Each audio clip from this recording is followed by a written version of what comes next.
여러분, 뭐로 가도 서울만 가면 된다는 말 들어보셨죠? 서울까지 가는 길이 여러 개가 있겠지만 결국 서울에 잘 도착했다면 어느 길로 왔건 그게 무슨 큰 문제겠느냐는 말인데, 어떡하든 결과가 좋으면 된다는 의미의 속담입니다. 하지만 현실에서는 꼭 그렇지가 않아요. 과정에서 어떤 불법이나 편법이 있었다면 이미 어떠한 결과가 도출이 되어 있음에도 불구하고 그 모든 결과를 무효화해버리는 일들이 있습니다. 부정한 방법으로 대학을 진학했거나 취업을 한 경우 뒤늦게 그런 불법이 드러나게 되면 입학도 취소되고 회사에서도 잘리는 것이죠. 훔친 돈으로 불우이웃을 돕는 것도 자선이라는 결과가 도둑질이라고 하는 그 범죄를 정당화하지 못합니다.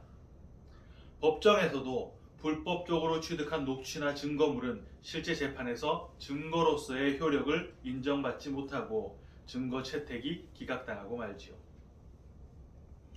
그런데 요즘같이 스피디한 시대에 이렇게 정도만 찾다 보면 남들에게 다 뒤처질 가능성이 어쩔 수 없이 높아지는 거 아니겠어요? 결국 어느 선까지 원칙을 따라야 하고 어느 선부터는 요령을 발휘해야 하는 것인지 그 줄타기를 잘하는 것이 사회생활 잘하는 척도가 된 것 같습니다. 지난 시간 우리는 주님께서 죽었던 회당장 야이로의 딸을 살려내신 이야기를 함께 나눴습니다. 이 이야기는 죽은 자라 하더라도 주님께서는 능히 살려내실 것이야 라는 확고한 믿음이나 자신의 신분과 체면을 생각하지 않고 주님께 나와 엎드렸던 그 겸손함, 또는 아무리 급한 상황이 생겼다 하더라도 타인을 배려할 줄 아는 고매한 인격, 이런 것들을 교훈하는 내용이 아니었죠. 야이로의 새 생명을 상징하는 무남동녀 딸이 율법으로 양육받아 드디어 완성이 되었어야 할 그 12살이라는 나이가 되었을 때 완성이 아닌 죽은 시체가 됨으로써 율법을 양식 삼은 자들의 결국이 어떠한 것인지를 드러내는 이야기였고, 그렇게 죽은, 그렇지만 택하심을 입은 자, 누구라 그랬지요? 성도. 그 성도들은 어린 양이신 예수님의 손을 잡아, 그거 뭐라 그랬습니까? 연합됨. 주와 연합되어서 함께 죽고 주님의 부활에 동참해서 함께 살아나는 것, 그건 뭐라고요? 그게 달리다굼이라 그랬지요. 그렇게 일어나 먹을 것, 예수라고 하는 참된 양식을 먹게 된다라는 것을 우리가 확인했습니다. 오늘 우리는 마태복음 9장을 끝까지 다 함께 읽었는데요. 주님께서 두 맹인의 눈을 뜨게 해주신 이야기와 귀신 들려 말하지 못하는 자의 그 귀신을 쫓아내셔서 말하게 해주신 이야기가 나옵니다. 마지막에는 주님께서 무리를 불쌍하게 여기시면서 추수할 일꾼을 보내달라고 요청해라 라는 주님의 말씀이 붙어있죠. 앞서 나왔던 여러가지 에피소드들, 그러니까 중풍병자를 고쳐주신 이야기나 마태를 부르신 이야기, 그리고 혈루증 여인을 고치신 이야기와 지난주에 야이로의 딸을 살려내신 이야기는 공관복음에 공이 다 기록되어 있는 이야기였습니다. 하지만 독특하게도 오늘 이 두 맹인의 눈을 뜨게 하신 이야기와 귀신 들려 말 못하는 사람을 말하게 해주신 이야기는 이 마태복음에만 기록이 되어 있어요. 두 맹인의 눈을 뜨게 한 이야기는요, 사실 마태복음에 여기만 나오는 게 아닙니다. 마태복음 20장까지 가보면 거기 유사한 이야기가 또 나오는데요. 조금 길지만 제가 마태복음 20장 29절부터 34절을 읽어드리겠습니다. 그들이 여리고에서 떠나갈 때에 큰 무리가 예수를 따르더라. 맹인 두 사람이 길가에 앉았다가 예수께서 지나가신다 함을 듣고 소리질러 이르되 주여 우리를 불쌍히 여기소서 다윗의 자손이여 하니 무리가 꾸짖어 잠잠하라 하되 더욱 소리질러 이르되 주여 우리를 불쌍히 여기소서 다윗의 자손이여 하는지라. 예수께서 머물러 서서 그들을 불러 이르시되 너희에게 무엇을 하여 주기를 원하느냐. 이르되 주여 우리의 눈뜨기를 원하나이다. 예수께서 불쌍히 여기사 그들의 눈을 만지시니 곧 보게 되어 그들이 예수를 따르니라. 어떻습니까? 오늘 본문의 두 맹인 이야기와 아주 비슷하지요. 맹인이 두 명인 점, 그들이 소리를 질러 예수님을 부른 점, 또 부를 때 그 예수님을 다윗의 자손이라고 호칭했던 점, 주님께서 눈을 만져서 낫게 해주신 점까지 일치하는 부분이 매우 많습니다. 그럼 어차피 20장에 가서 거의 똑같은 내용이 또 나올 텐데 마태가 이 비슷한 내용을 9장 끝부분에 굳이 안 써놔도 되는 거 아닙니까? 실제 다른 공관복음 저자들은 안 써놨거든요. 여러분, 마태복음은 시간 순서대로 기록된 게 아닙니다. 누가복음은 잘 아시겠지만 마치 역사책처럼 시간이 흐른 순서대로 기록이 되어 있지만 마태는 실제 시간의 흐름과 무관하게 여러 사건들을 뒤죽박죽 섞어서 기록을 해놨어요. 앞서 마태가 억지스러울 정도로 마태복음의 전반부를 구약 출애굽 사건과 겹쳐지도록 기록했던 거 기억나시죠?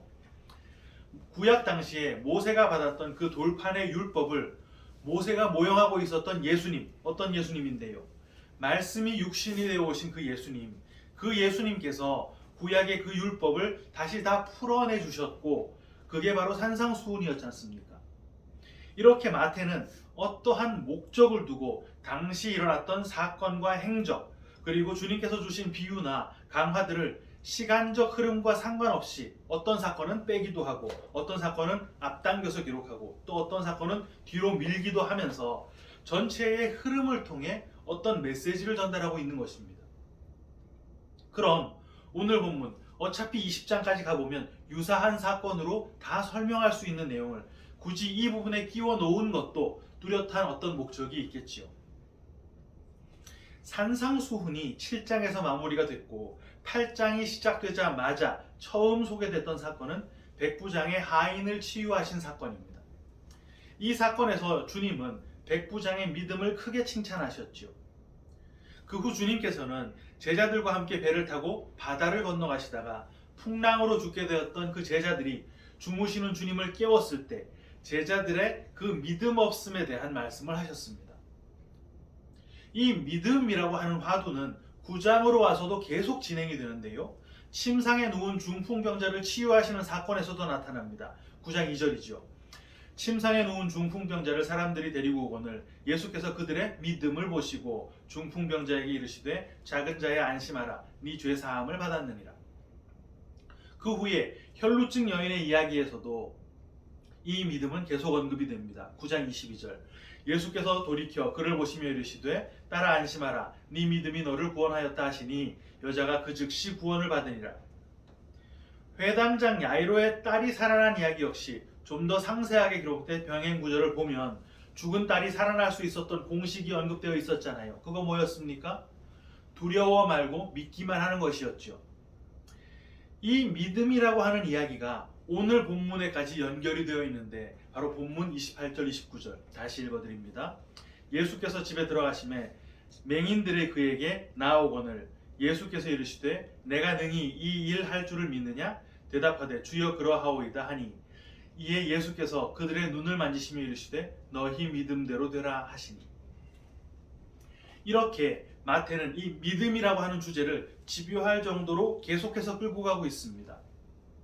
여러분, 믿음이라는 게 뭘까요? 사전에서 믿음이라고 하는 단어를 찾아보면 어떤 사실이나 사람을 믿는 마음이라고 나옵니다. 그래서 이 믿음이라고 하는 게 우리 성도들에게도 성도들의 확고부동한 마음가짐, 흔들림이 없는 확신 이런 걸로 여겨지고 있죠. 예수님께서 병을 낫게 해주실 거라고 믿어? 확실히 믿어? 의심이 전혀 안 들어? 그래, 그렇게 마음에 의심 없이 확실하게 믿으면 낫는 거야. 뭐 이런 식인 것이죠. 하지만 사실 믿음은요, 그런 게 아닙니다. 믿음은 우리들의 마음가짐이나 각오, 결단, 심리 상태 이런 게 아니에요. 믿음은 예수님의 이름입니다. 요한계시록 19장 11절 또 내가 하늘이 열린 것을 보니 보라 백마와 그것을 탄 자가 있으니 그 이름은 충신과 진실이라 그가 공의로 심판하며 싸우더라. 여기에 충신과 진실이라는 단어가 헬라어로 피스토스 카이 알레테노스인데요. 믿음, 즉 진리라는 말입니다.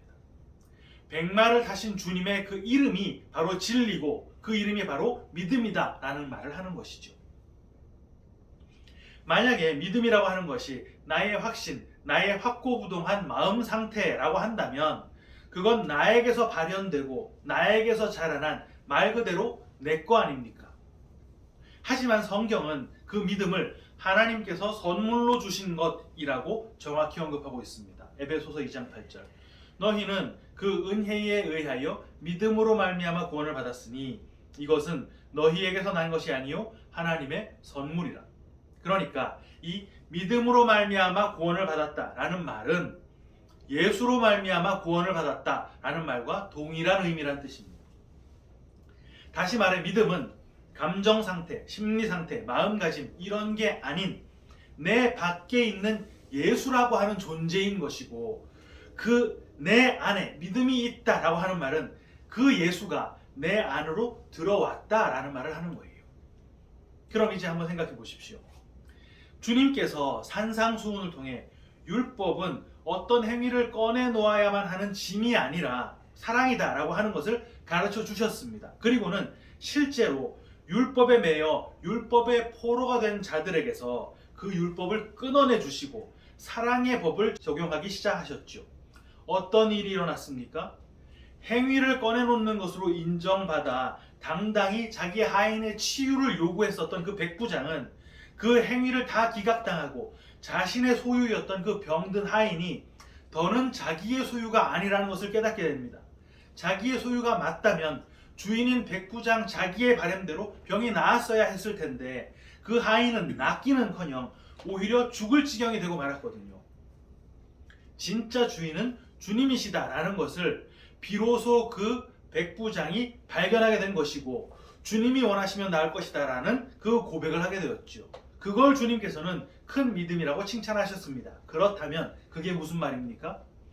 예수님께서 강력하게 그 백부장 속으로 임하셨다는 말입니다. 믿음은 예수님이니까. 중풍병자를 메고 왔던 사람들, 병행구조를 통해 확인한 그 네 사람, 그거 뭐라 그랬습니까? 넷, 복음의 수, 메시아의 수라 그랬잖아요. 복음은, 메시아는 예수님을 상징하는 것이죠. 그게 바로 예수라는 말이고, 그 넷은, 그 넷의 믿음이라는 것은 다름 아닌 예수의 믿음이라는 말입니다. 그 예수의 믿음이 율법의 벽에 가로막혀 안식을 얻지 못했던 그 중풍병자에게 들어가서 아무런 행위를 꺼내놓지 못했던, 다른 말로 뭐요? 율법으로 의에 도달하지 못했던 바로 그 중풍병자가 나음을 입었다. 다른 말로 의, 구원에 이르게 되었다라는 것이었죠. 혈루증 여인 역시 마찬가지였습니다.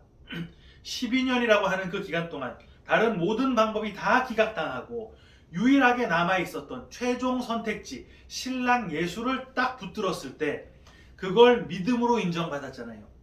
죽어서 이미 시체가 되었던 12살 난 회당장의 딸, 어떤 딸이라 그랬습니까? 율법으로는 이제 완성이 되어서 성인이 되어서 신부가 되었어야 할 딸이었지요. 하지만 그 딸은 죽은 것으로 드러났습니다. 그 딸이 살아날 수 있는 공식, 아까 뭐라 그랬지요? 믿기만 하는 거, 믿음이었습니다. 하지만 그 부모는 정작 딸이 살아났을 때 깜짝 놀랐죠. 그 부모는 믿지 않았다는 말입니다. 헌화하는 자들은 그럼 믿었나요? 그들은 예수님께서 이 소녀가 죽은 것이 아니라 산다라고 할 때 비웃기까지 했었습니다. 하지만 딸은 살아났지요. 어떻게? 믿음이신 예수가 살려내셔서. 그럼 그렇게 죽음에 이르게 되어서 죽음이 두려워서 떨고 죽을 날을 기다리다 실제 죽게 되었던 자들, 이런 자들에게 믿음이신 예수가 들어가게 되니까 어떻게 됐습니까? 그들은 공히 나음을 입고 안식을 얻고 살아나게 되었습니다. 마태는 그렇게 살아난 자들의 이야기를 9장에서 다 마무리를 짓고 나서 10장이 되면 곧바로 제자들을 불러 파송하는 이야기로 연결을 하는데요. 10장 1절을 제가 읽어드리겠습니다.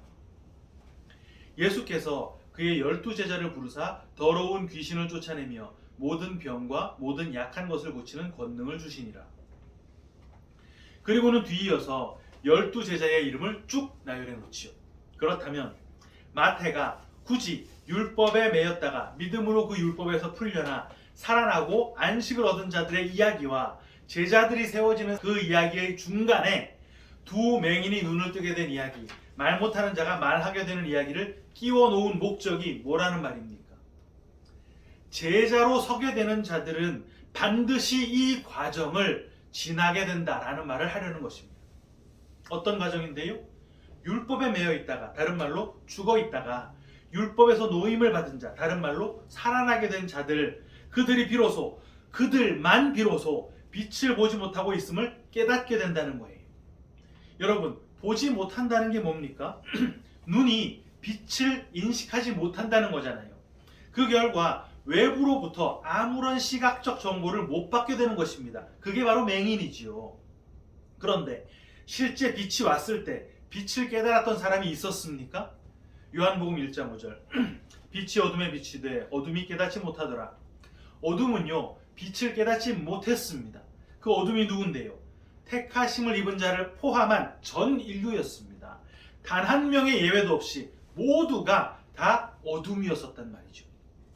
그런데 율법에서 놓여 살아나게 되었더니 보지 못한다는 것을 비로소 깨닫게 되고 눈을 뜨게 해달라는 요청을 할 수 있게 된 것입니다. 누구에게요? 다윗의 자손 메시아에게, 구원자에게 간구를 하는 것이죠. 그 메시아가 눈을 뜨게 해주면서 뭐라고 말을 했습니까? 본문 29절 하반절, 너희 믿음대로 되라 하시니. 너희 믿음, 이거 뭐라 그랬습니까? 주님의 이름이라 그랬죠. 피스토스. 이 너희 믿음대로 되라 라는 말은 너희들의 소원대로 이루어지게 해줄게, 뭐 이런 말이 아닙니다. 이 문장을 직역하면 너희의 믿음에 의하여 너희에게 되라. 너희의 믿음, 이거 뭐라 그랬습니까? 내 안에 들어온 예수. 맹인들의 바램, 맹인들의 소원이 예수를 통해 이루어지는 그 모양이 아니라 내 안에 들어온 그 예수의 뜻, 예수의 소원이 그 맹인들 안에서 이루어진다라는 말입니다. 예수님의 뜻이 뭔데요? 증인이 되는 거 아닙니까? 그래서 오늘 본문에 두 맹인이 등장하는 것입니다. 둘, 무슨 수라 그랬죠? 증인의 수. 죽었던 자들은 자기가 죽은 줄을 모릅니다. 빛을 인식하지 못하면서 여전히 보는 줄로 착각하는 자들은 자신이 맹인인 줄을 몰라요. 하지만 율법의 줄에서 풀려난 자, 사랑을 받은 자, 믿음이 들어간 자, 살아난 자들은 비로소 자기 자신이 맹인임을 깨달아 볼 수 있게 되기를 바라는 것이고 그들의 눈을 메시아가 만져서 보게 해주신다는 말입니다. 그들이 눈을 뜨게 되었을 때 그럼 제일 먼저 보게 되는 거 뭔가요? 누굽니까? 바로 지금 그 눈을 만지고 계신 예수님일 거 아니에요. 시체였었던 죽은 딸이 신부로 살아나면서 처음 접촉한 거 누구지요? 신랑 예수 아닙니까? 손을 잡아 일으켰으니까. 혈루증 환자였던 부정한 여자가 유일하게 붙잡을 수 있었던 마지막 선택지 누구요? 신랑 예수. 이와 똑같이 맹인이었던 그들의 그 보지 못함에 손을 대신 예수가 그들의 보지 못함을 다 가져가시고 그들에게는 빛을 보게 해주셨던 것입니다. 봤으면 이제 그걸 전해야 되겠네요. 그런데 말을 못합니다. 왜 말을 못할까요? 본문 32절 그들이 나갈 때에 귀신 들려 말 못하는 사람을 예수께 데려오니. 말을 못한 이유가 귀신이 들려 그렇답니다. 여기에 말을 못한다 라고 하는 헬라어가 코포스라고 하는 단어인데요. 이게 단순히 말을 못한다라는 의미에 국한된 게 아니라 청각장애인, 듣지 못한다라는 뜻을 함께 가지고 있습니다. 여러분, 원래 벙어리라고 하는 병은 없어요. 말을 못하는 건 듣지 못하기 때문입니다. 그러니까 본문에 말을 못하는 이유로 지목된 그 귀신 들림이라는 게 뭐란 말입니까? 듣지 못함이라는 말이에요. 물론 육신적으로 귀가 먼 걸 귀신 들렸다고 말하는 게 아니라 로마서 10장 17절 그러므로 믿음은 들음에서 나며 들음은 그리스도의 말씀으로 말미암았느니라. 들어야 믿음이 들어오는데 그 들음을 하지 못하는 상태가 귀신 들린 상태다라고 말을 하는 거예요. 그러니까 오늘 본문에서 주님이 귀신을 쫓아내 주신 건 뭐란 말입니까? 무당들이 막 작두 위에서 펄펄 뛰면서 물러가라 막 이런 거 말하는 그런 게 아니겠지요. 귀를 열어서 진리를 듣게 해주신 것, 그래서 그 진리가 귀를 통해 그 사람에게로 들어간 것이 바로 귀신이 쫓겨나간 것이고 그는 곧바로 말을 하기 시작했다는 말입니다. 그렇게 들은 것을 말하는 것, 그걸 뭐라 그러죠? 증인. 주님께서 결국 9장을 어떻게 맺으십니까? 추수할 일꾼들을 보내달라고 추수하는 주인에게 요청할 것을 명령하잖아요. 이렇게 살려낸 자, 그거 누군데요? 택하심을 입은 자, 그들을 증인으로 빚어내시겠다는 말씀을 하시는 것입니다. 그럼 그 못 보고 그 못 듣는 그런 저주는 누가 다 담당하게 되는 것입니까? 이사야 42장 19절 맹인이 누구냐? 내 종이 아니냐? 누가 내가 보내는 내 사자같이 못 듣는 자겠느냐? 누가 내게 충성된 자같이 맹인이겠느냐? 누가 여호와의 종같이 맹인이겠느냐? 하나님께서 보내신 그 사자 메시아 예수가 그 보지 못하고 듣지 못하는 질보를 다 담당하고 택하심을 입은 자들을 볼 수 있게 들을 수 있게 살려내서 말하는 증인으로 빚어내신다는 말입니다. 하지만 그렇게 살아나서 빛을 보게 되고 진리를 듣게 되는 자들이 증인으로 빚어질 때 여전히 죽어서 죽은 줄도 모르고 빛을 인식하지 못하면서 맹인인 줄도 모르는 자 누구요? 율법에 여전히 매여 있는 자. 그걸 본문 34절에서 누구라고 말합니까? 바리새인이라 그러잖아요.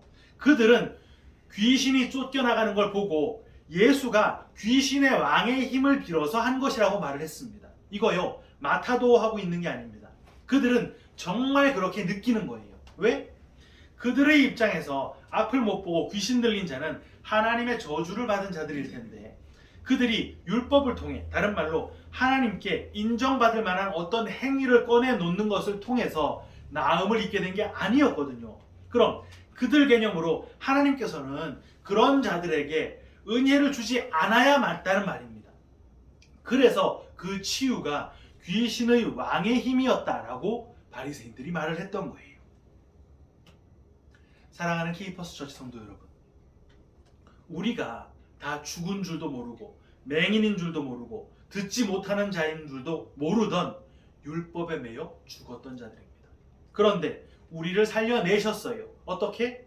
우리를 만져서 우리의 더러움과 우리의 질고를 다 걷어가 버리시는 방법으로. 그렇게 살아난 자들은 진리에 비로소 눈을 뜨고 귀가 열려 진리를 듣게 되는 그 과정을 반드시 통과하게 됩니다. 뭐로 가도 서울만 가면 된다고 이런 과정 없이 그냥 증인이 되겠다고만 나서면 그 증언은요 다 위증이 될 뿐입니다. 율법을 다 지켜 거룩에 도달하겠다는 그 눈멀고 그 귀먼 상태에서 율법을 통해 내가 추악한 죄인임을 자각하게 되고 도저히 구원받을 수 없는 마귀라는 것을 깨닫게 되는 것이죠. 그때 내 안에 이미 들어와 계신 믿음, 그 예수가 일을 하기 시작하는 것입니다. 어떤 일이요? 추수라고 하잖아요. 우리가 바로 그 추수의 일꾼이 되는 것이죠. 우리가 가서 볕단을 막 걷어내는 게 아니라 내 안에 계신 예수가 친히 추수를 해나가실 때 그걸 그 자리에서 보고 증인이 된다는 말입니다. 여러분, 이 길이요 쉽지 않습니다. 본성을 끊어내야 하는 힘든 과정이에요. 하지만 보게 됐으니까, 귀로 들었으니까 못 보고 못 들을 때에 그 감각 따라 몸이 느끼는 대로 사는 게 아니라 본 거 뭐요? 예수 봤잖아요. 들은 거 뭐요? 예수. 그 예수가 뭐라고요? 믿음. 그 믿음을 따라서 본성이 아닌 믿음을 따라서 살아가게 되는 것입니다. 이 길 끝까지 잘 걸어서 반드시 천국에 도달하는 우리 모두가 다 되시기를 주님의 이름으로 축원합니다. 아멘.